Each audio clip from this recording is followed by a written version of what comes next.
Hey there, quirky peeps!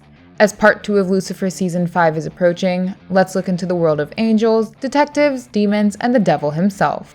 Oh, now even God is a part of it, and apparently, he needs some counseling too. That's quite funny to be honest, but I'm glad that it's happening. Anyway, we've got to talk a bit about the glorious winged angels of this universe. While all these children of God seem perfect, they're actually quite flawed. What I'm pointing at is actually beyond their personalities. Lucifer 2.0. You're back. Great. The angels learning stuff along with the humans is a pretty fun aspect of this series. But there are certain things that don't really make sense about them. How is it that sometimes you don't get hurt and then other times you do? What is the difference? Throughout 4.5 seasons, we've picked some irregularities among the angels. But before we get to them, it'd be nice if you guys would hit the subscribe button and press the bell icon. Okay, so here are 10 things that don't make total sense about the angels and Lucifer. Hilarious. Their accents. How do the angels have different accents? I mean, it's pretty cool that the show assembled a pretty diverse cast of angels. But if they were all brought up together all those years ago, then how did they acquire different accents? Lucy has a British accent, even though he has only spent the last decade or so on Earth, and that too in LA. Amenadiel, on the other hand, has a perfect American accent. I know who did this. One could theorize that it is because of their different personalities. Because you're the one. I'm the one. But it is something that hasn't been answered. There is no real reason for it, and we just have to take it in stride. Were they even children at any point? You're having a boy. A boy? Better luck next time. The goddess in Lucifer Season 2 claimed that all the angels were children in heaven at some point in time. The likes of Uriel and Michael became bad because their siblings did not play with them. But that doesn't really fit well with what Amenadiel told Linda. See, according to him, the angels were all assembled. They weren't born as children, but rather created as full-grown adults with powers. So, when is it that they used to play in heaven? Were they created as adults but had the brains of children at the beginning? Something doesn't feel right here. Amenadiel should know the whole story. He should have seen the other angels being assembled since he is the oldest among them. So for some reason, Mrs. Goddess lied, or perhaps the writers forgot about what they wrote. How were they really created?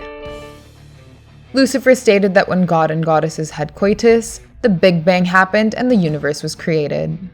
I guess that's why it's called the Big Bang.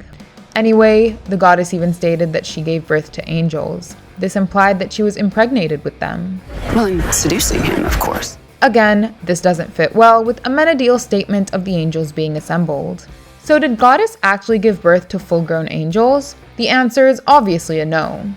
But the logic behind their creation in particular is not clear at all. Human behavior is a revelation to angels. Someone nice, someone mature. Ooh, I love roleplay. Great. One of the most important aspects of this series is the learning curve of the angels as they interact with humans. The character of Amenadiel and Lucifer in particular have grown as they've spent more time on Earth. But apparently, they've been too surprised with the way humans behave and what they are capable of. Earth is no place to raise my son. They've taken a liking to the humans. But shouldn't they already know how humans behave? I mean, Amenadiel and Eve have stated that angels interact with human souls in the Silver City of Heaven. So do the human souls somehow change as they transcend to the gates of heaven? Angels should know how humans are. They shouldn't be surprised by their goodness, since only the good ones actually manage to make their way to the Silver City. The ones who are guilty end up in Lucifer's lair. Every now and then, we find Amenadiel acting strangely in order to blend in. It's crazy. Angels getting beaten by younger angels? The fact that all the angels have different abilities is quite fascinating.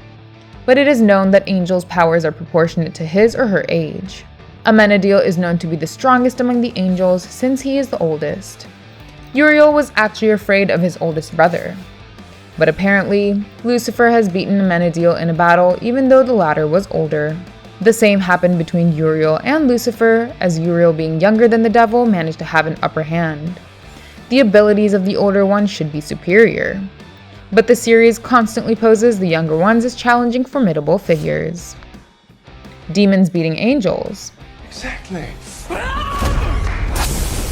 Suspension of disbelief amongst viewers run quite rampant for this series. It's not just younger angels managing to take down the older ones. It's also demons beating up the angels who should be way more powerful than demons. Mazikeen is quite handy with her weapons, and she is a total badass when it comes to hand-to-hand combat. Her initial battle with the Amenadiel didn't go well for her, and she sort of came to a draw when she fought Lucifer. But when she allied with Michael in Season 5, she was giving Amenadiel a pretty hard time. As I've stated, he is the strongest among all angels, so that shouldn't be possible. Even the demons in Season 4 were quite overwhelming for Team Lucy.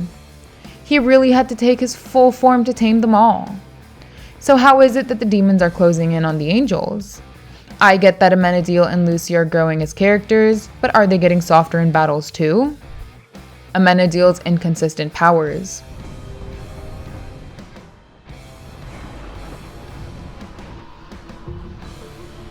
The oldest angel has always been the most obedient one, but despite that, he lost his wings and his powers in Season 2, and it took him a long while until he got them back, although the show never truly explained why that happened.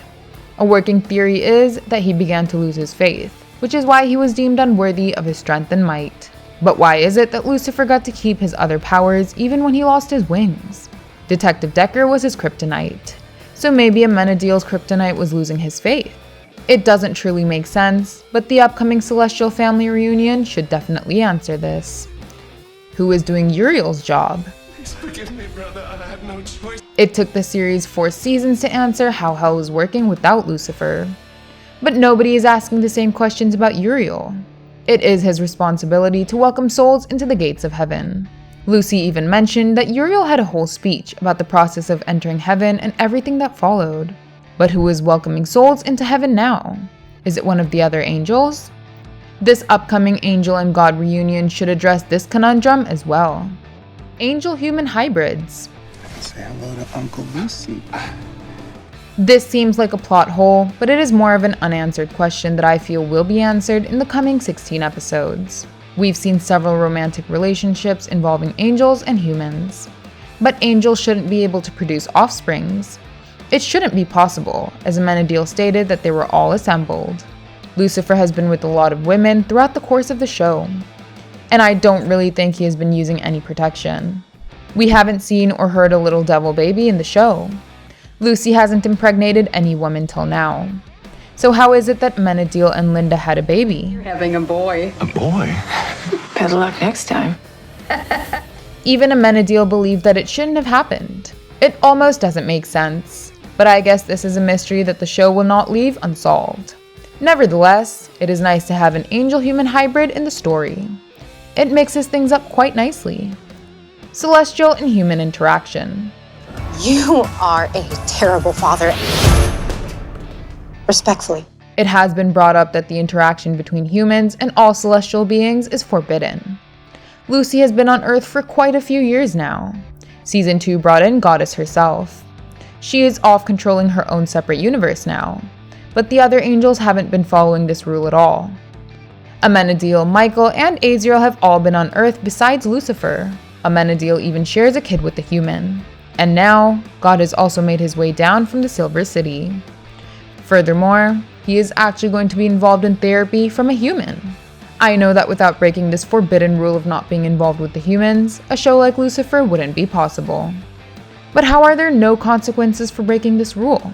God should really answer this question in Season 5, Part B. Do you agree with these points that I've raised? I'm sure that all of them may not please you guys, but you definitely agree with some. Anyway, I love this series wholeheartedly, and I'm pretty excited for God and Lucifer to talk things out. Are you guys too? Let us know in the comments, and I'd request you to hit the like button if you enjoyed the video. That's all for now. Thank you, and I'll see you in the next one. Bye!